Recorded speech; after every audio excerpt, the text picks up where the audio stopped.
सत्यनारायण भगवान की जय। आज के दिन श्री सत्यनारायण भगवान की कथा पढ़ी अथवा सुनी जाती है। तो आइए आज आपको सुनाते हैं श्री सत्यनारायण भगवान की संपूर्ण व्रत कथा और आरती। एक समय नवमी मारने तीर्थ में सौनक आदि 88,000 ऋषियों ने श्री सूत जी से पूछा, हे प्रभु, इस कलयुग में वेद विद्या रहित मनुष्य को प्रभु भक्ति किस प्रकार मिलेगी और उनका उद्धार कैसे होगा। इसलिए हे मुनि श्रेष्ठ, कोई ऐसा तप कहिए जिससे थोड़े समय में पुण्य प्राप्त हो जाए तथा मनोवांछित फल मिले। वह कथा सुनने की हमारी बहुत इच्छा है।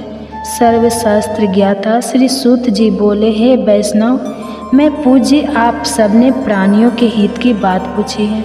अब मैं उस श्रेष्ठ व्रत को आप लोगों से कहूँगा जिस व्रत को नारद जी ने लक्ष्मी नारायण जी से पूछा था और लक्ष्मीपति ने मुनि श्रेष्ठ नारद जी से कहा था। सो ध्यान से सुनिए। एक समय योगी राज नारद जी दूसरों के हित की इच्छा से अनेक लोकों में घूमते हुए मृत्यु लोकों में आ पहुँचे। यहाँ अनेक योनियों में जन्मे हुए प्रायः सभी मनुष्य को अपने कर्मों द्वारा अनेक दुखों से पीड़ित देखकर सोचा कि इस यत्न के करने से निश्चय ही प्राणियों के दुखों का नाश हो सकेगा। ऐसा मन में सोचकर विष्णु लोक को चले गए। वहाँ श्वेत वर्ण तथा 4 भुजा वाले देवों के इस नारायण को देखकर, जिनके हाथों में शंख चक्र गदा और पदा थे, वे वरमाला पहने हुए थे, उनकी स्तुति करने लगे। हे भगवान, आप अत्यंत शक्ति से संपन्न हैं। मन तथा वाणी भी आपको नहीं पा सकती। आपका आदि मध्य अंत नहीं है।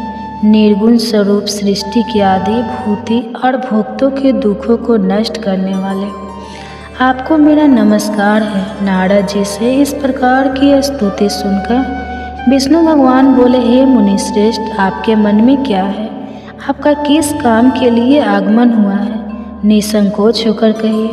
तब नारद मुनि बोले, मृत्यु लोक में सब मनुष्य जो अनेक योनियों में पैदा हुए हैं, अपने अपने कर्मों के द्वारा अनेक प्रकार के दुखों से दुखी हो रहे हैं।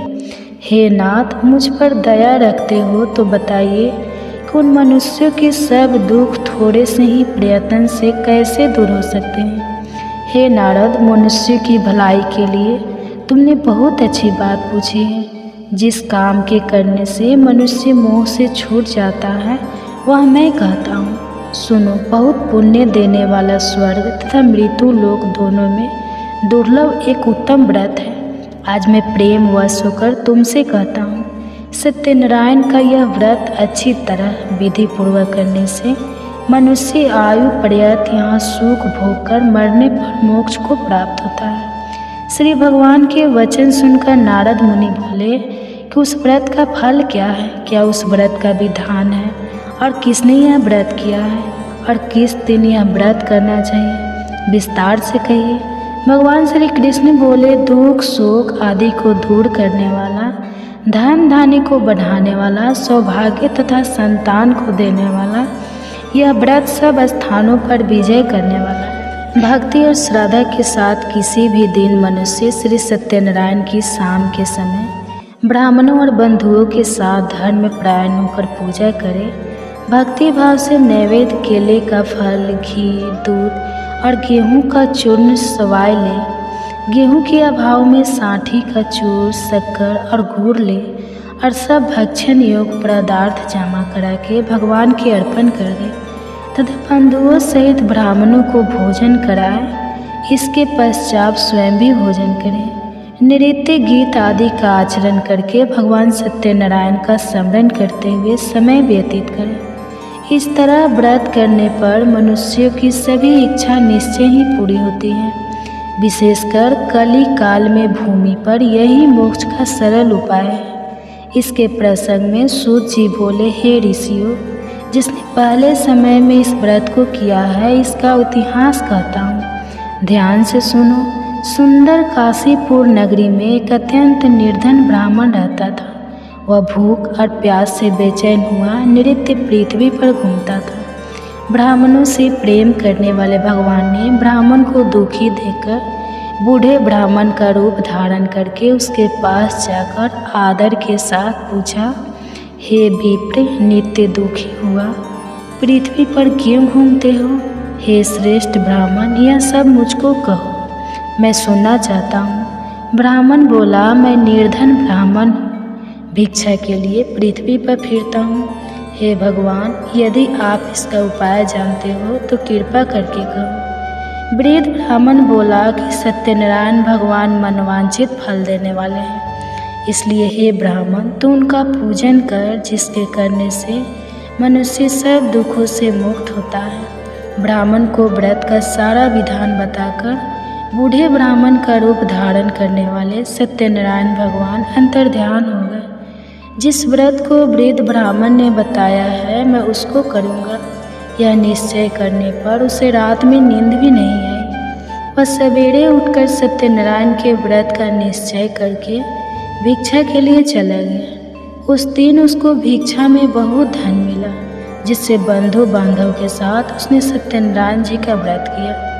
इसके करने से वह ब्राह्मण सब दुखों से छूटकर अनेक प्रकार की संपत्तियों से युक्त हो गया। उस समय से वह ब्राह्मण हर मास व्रत करने लगा।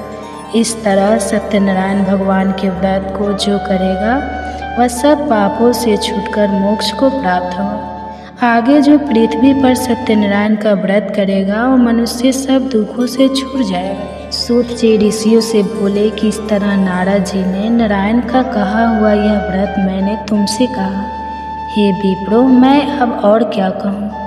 तब ऋषि बोले, हे मुनीश्वर, संसार में इस ब्राह्मण से सुनकर किस किसने इस व्रत को किया, हम वह सभी सुनना चाहते हैं। इसके लिए हमारे मन में बहुत श्रद्धा है। सूत जी बोले, हे मुनियों, जिसने इस व्रत को किया है वह सब सुनो। एक समय एक ब्राह्मण धन और ऐश्वर्य के अनुसार बंधु बांधव के साथ व्रत करने को तैयार हुआ। उसी समय एक लड़की बेचने वाला बूढ़ा आदमी और बाहर लकड़ियों को रखकर ब्राह्मण के मकान में गया। प्यास से दुखी लकड़हारा उनको व्रत करते देखकर ब्राह्मण को नमस्कार करके कहने लगा कि आप यह क्या कर रहे हैं और इसके करने से क्या फल मिलता है, कृपा करके मुझसे कहिए। ब्राह्मण ने कहा, सब मनोकामनाओं को पूरा करने वाला वह सत्यनारायण भगवान का व्रत है। इसकी ही कृपा से मेरे यहाँ धन धान आदि की वृद्धि हुई है। ब्राह्मण के इस व्रत के बारे में जानकर लकड़हारा बहुत प्रसन्न हुआ। चरण अमृत लेकर और प्रसाद खाने के बाद अपने घर को गया। लकड़हारे ने अपने मन में इस प्रकार का संकल्प किया कि आज गांव में लकड़ी बेचने से जो धन मिलेगा उसी से सत्यनारायण देव का उत्तम व्रत करूंगा। यह मन में विचार करके वह बूढ़ा आदमी लकड़ियों अपने सिर पर रखकर जिस नगर में धनवान लोग रहते थे वह ऐसे सुंदर नगर में गया। उस दिन वहाँ पर उसे उन लकड़ियों का दाम पहले दिनों से चौगुना मिला। तब वह बूढ़ा लकड़हारा दाम लेकर और अति प्रसन्न होकर पक्के केले की फली, शक्कर, घी, दूध, दही और गेहूं का चूर्ण इत्यादि सत्यनारायण भगवान के व्रत की कुल सामग्रियों को लेकर अपने घर गया। फिर उसने अपने भाइयों को बुलाकर विधि के विसात भगवान जी का पूजन और व्रत किया। उस व्रत के प्रभाव से वह बूढ़ा लकड़हारा धन पुत्र आदि से युक्त हुआ और संसार के समस्त सुख भोगकर बैकुंठ को चला गया। श्री सूत जी बोलते हैं कि हे श्रेष्ठ मुनियों, अब आगे की कथा कहता हूँ, सुनो। पहले समय में अलकामुख नाम का एक बुद्धिमान राजा था। वह सत्य वक्ता और जितेंद्रिय था। प्रतिदिन देव स्थानों पर जाता तथा गरीबों को धन देकर उनके कष्ट दूर करता था। उसकी पत्नी कमल के समान मुख वाली और सती साध्वी थी। भद्रशिला नदी के तट पर उन दोनों ने श्री सत्यनारायण भगवान का व्रत किया। उस समय में वहाँ एक साधु वैश्य आया। उसके पास व्यापार के लिए बहुत सा धन था। वह नाव को किनारे पर ठहराकर राजा के पास आ गया और राजा को व्रत करते हुए देखकर विनय के साथ पूछने लगा, हे राजन, भक्ति युक्त चित से यह आप क्या कर रहे हैं? मेरी सुनने की इच्छा है, सो आप यह मुझे बतलाइए। राजा बोला, हे साधु, अपने बांधव के साथ पुत्र आदि की प्राप्ति के लिए महाशक्तिमान सत्यनारायण भगवान का व्रत और पूजन किया जा रहा है। राजा के वचन सुनकर साधु आदर से बोले, हे राजन, मुझसे इसका सब विधान कहो, मैं भी आपके कथन अनुसार इस व्रत को करूँगा। मेरे भी कोई संतान नहीं है और इससे निश्चय ही हो जाएगी। राजा के सब विधान सुनकर व्यापार से निर्मित हो वह आनंद के साथ घर गया। साधु ने अपनी स्त्री से संतान देने वाले उस व्रत का समाचार सुनाया और कहा कि जब मेरे संतान होगी तब मैं इस व्रत को करूँगा। साधु ने ऐसे वचन अपनी स्त्री लीलावती से कहे। एक दिन उसकी स्त्री लीलावती पति के साथ आनंदित होकर सांसारिक धर्म में प्रवृत्त होकर सत्यनारायण भगवान की कृपा से गर्भवती हो गई तथा 10वें महीने में उसके एक सुंदर कन्या का जन्म हुआ। दिनों दिन वह इस तरह बढ़ने लगी जैसे शुक्ल पक्ष का चंद्रमा बढ़ता है। कन्या का नाम कलावती रखा गया। तब लीलावती ने मीठे शब्दों में अपने पति से कहा कि जो आपने संकल्प किया था भगवान का व्रत करूँगा, अब आप उसे करिए।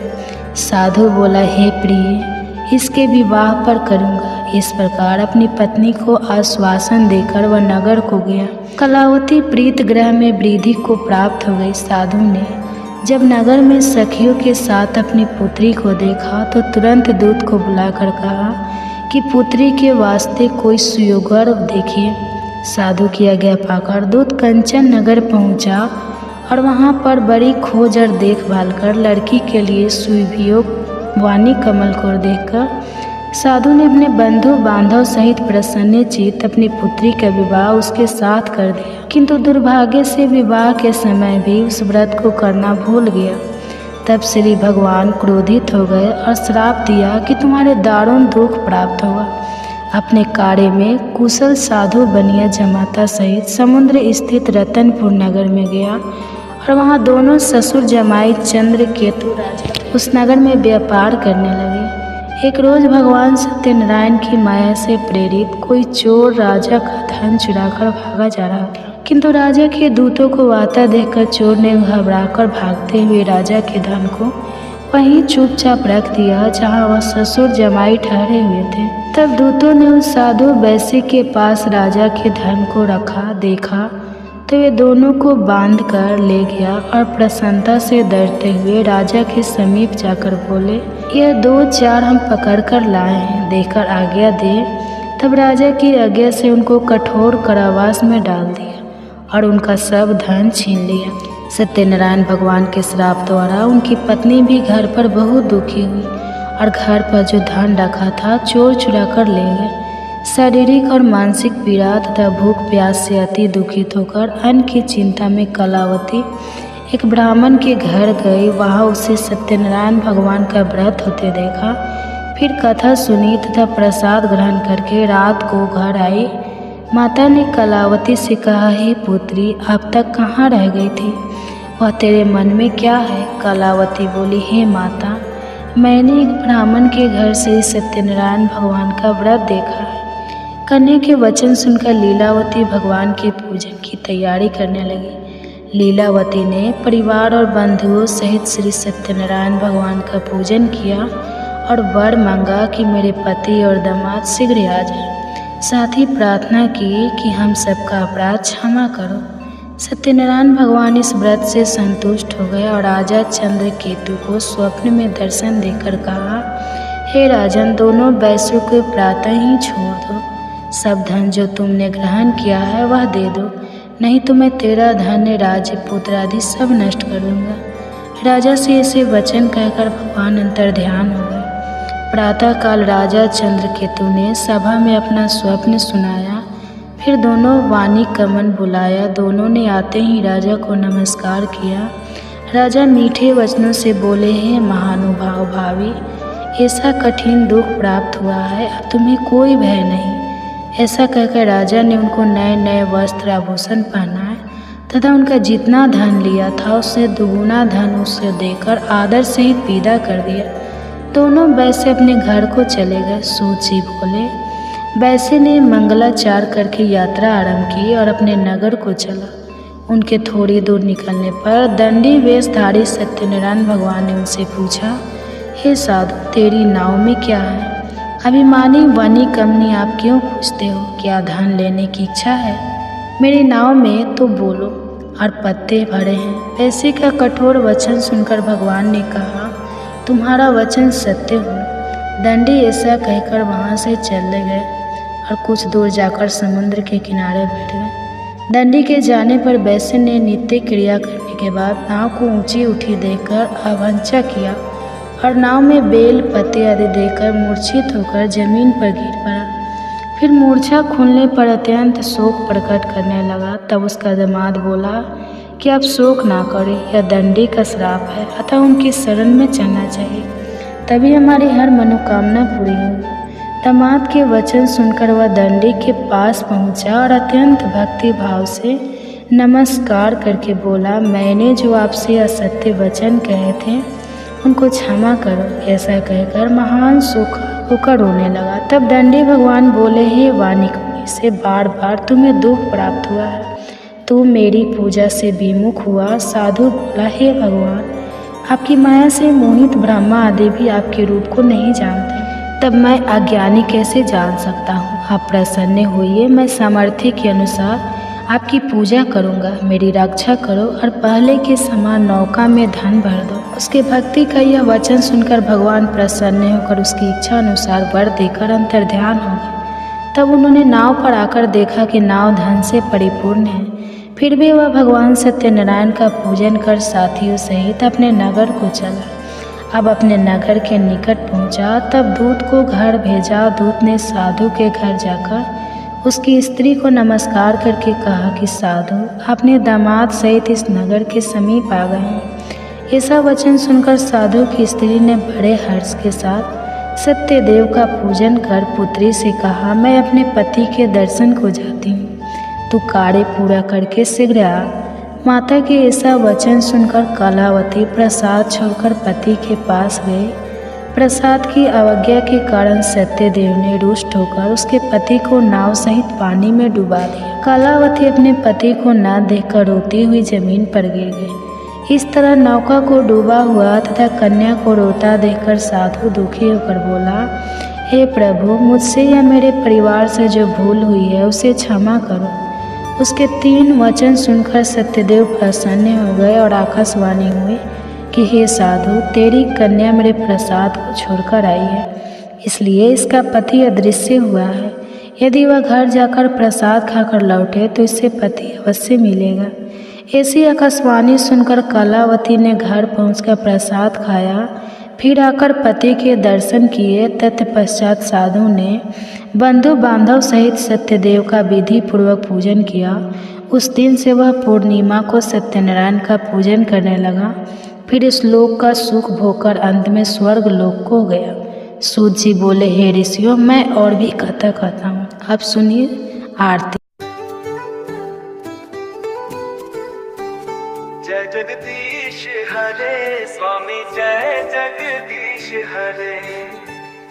भक्त जनों के संकट, दास जनों के संकट क्षण में दूर करे। जय जगदीश हरे स्वामी, जय जगदीश हरे। भक्त जनों के संकट, दास जनों के संकट क्षण में दूर करे। जय जगदीश हरे।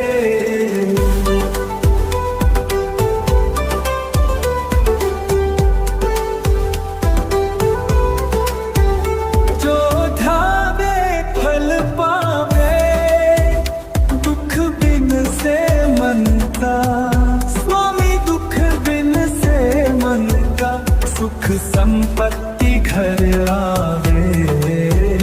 कष्ट मिटे तन का। जय जगदीश हरे स्वामी, जय जगदीश हरे। जो ठावे फल पावे, दुख बिन से मन का। स्वामी दुख बिन से मन का सुख संपत्ति घर आवे। कष्ट मिटे तन का।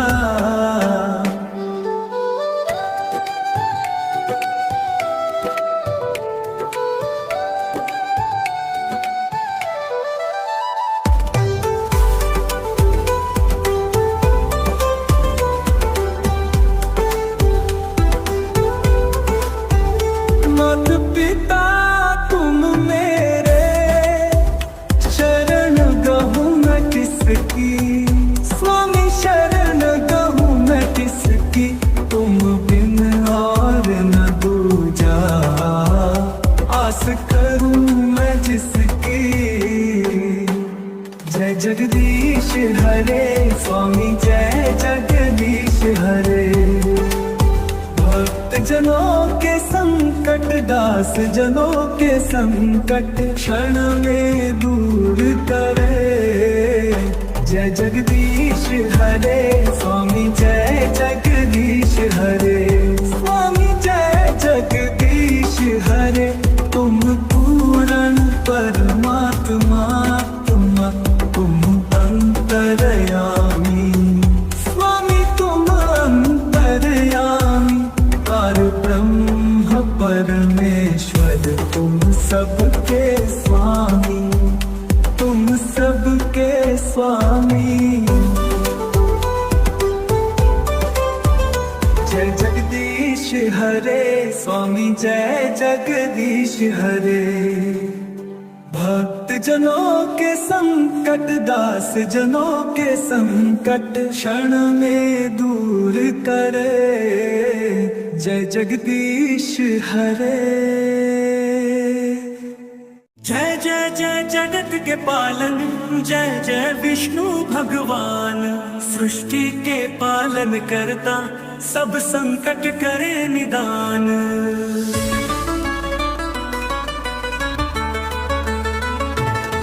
जय विष्णु भगवान जग प्यारे। सतयुग त्रेता द्वापर तारे। युग में भी नाम तुम्हारा सुखदाई सब संकट हारा।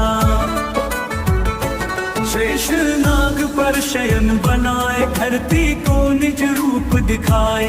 जल के भीतर रूप निराला नारायण अवतार संभाला। जय विष्णु भगवानन जय जय विष्णु भगवान। सृष्टि के पालन करता सब संकट करे निदान।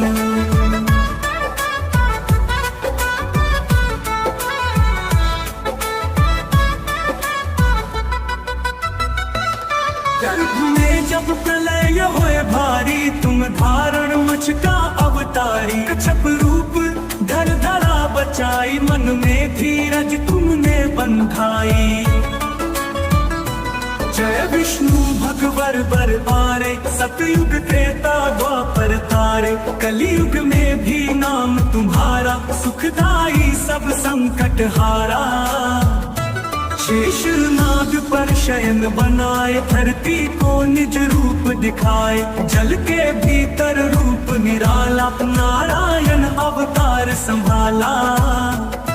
शेष नाग पर शयन बनाए धरती को निज रूप दिखाए। जल के भीतर रूप निराला नारायण अवतार संभाला नारायण अवतार संभाला। गर्भ में जब प्रलय होए भारी तुम धारण मच का अवतारी। कच्छप रूप धर धरा बचाई मन में धीरज तुमने बंधाई। वराह रूप धर जब तुम आए धरती को फिर ऊपर लाए। नृसिंह रूप जब तुम आए प्रहलाद को सदा सुख पाए। वामन रूप धर बल संहारे। विक्रम रूप से 3 पग तारे। राम बन कर रावण मारा। लक्ष्मण संग सीता उबारा। श्री कृष्ण बन धरती पर आए। कंस चाणूर शिशुपाल हराए। महाभारत में अर्जुन साथी। गीता का ज्ञान दिया अनुपम रथी। सुदर्शन चक्र तुम्हारा प्यारा। जिस पर संकट आए सहारा। गरुड़ वाहन तेज तुम्हारा। संसार का पालन तुम्हारा। विष्णु चालीसा जो पढ़े मन में धर विश्वास। सुख शांति और संपत्ति पाए मिटे सभी संताप। श्री विष्णु जी की कृपा सभी पर बनी रहे।